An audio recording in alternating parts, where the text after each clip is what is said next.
মধ্যরাতে প্রশ্ন ফাঁসের বিরুদ্ধে ব্যবস্থা নেওয়ার ভিডিও বার্তা দিয়ে সমালোচনা উপহাসের মুখে পড়েছেন প্রধানমন্ত্রী নরেন্দ্র মোদী। করুণ ভিডিও বার্তা না দিয়ে পার্লামেন্টে এসে সরাসরি কথা বলতে মোদীর প্রতি আহ্বান জানিয়েছেন বিরোধীরা। শুক্রবার কেন্দ্রীয় সরকারের সাথে আলোচনার পর সিজেপি জানিয়েছে, শিক্ষামন্ত্রীর পদত্যাগের দাবি নিয়ে কোনো সমঝোতায় যাবে না তারা।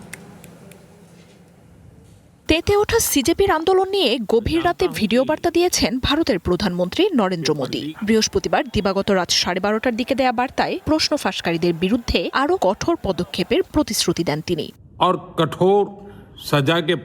তবে ভিডিও বার্তা ঘিরেও তীব্র সমালোচনা ও উপহাসের মুখে পড়েছেন ভারতের প্রধানমন্ত্রী। ছাত্র ও তরুণ প্রজন্মের বিষয়ে সত্যিকার অর্থে উদ্বেগ থাকলে শিক্ষামন্ত্রীকে বরখাস্ত করতে প্রধানমন্ত্রীর প্রতি আহ্বান জানিয়েছে ককরোচ জনতা পার্টি। এই দাবি পূরণ না হওয়া পর্যন্ত আন্দোলন থামবে না বলে জানায় দলটি।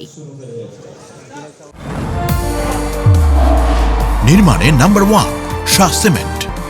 তবে মধ্যরাতে দেয়া বার্তাকে পুঁজি করে নরেন্দ্র মোদীর বিরুদ্ধে আক্রমণ আরও জোরালো করেছে বিরোধী দল কংগ্রেস। ভিডিও বার্তায় প্রধানমন্ত্রীকে মরিয়া, হতাশ ও হয়রান দেখাচ্ছিল বলে মন্তব্য করেছে দলটি।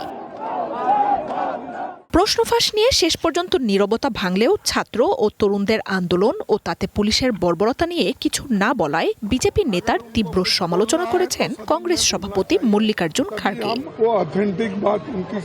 আন্দোলনের মধ্যে পার্লামেন্টে না আসায় প্রধানমন্ত্রীর তীব্র সমালোচনা করেছে কংগ্রেস। বিক্ষোভ নিয়ে আন্তরিক হলে ভিডিও বার্তার পরিবর্তে সংসদে এসে কথা বলতে নরেন্দ্র মোদীর প্রতি আহ্বান জানিয়েছে দলটি। তুচ্ছ ভিডিও বার্তা না দিয়ে তরুণদের দাবি মেনে শিক্ষামন্ত্রীকে বহিষ্কার ও বিক্ষোভে দমন পীড়নের বিরুদ্ধে ব্যবস্থা নেয়ার আহ্বান জানান রাহুল গান্ধী।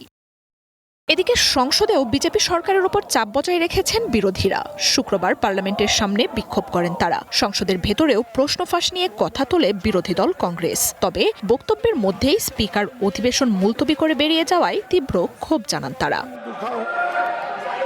মার্জিয়া উপমা, ওয়ান ইন্টারন্যাশনাল ডেস্ক।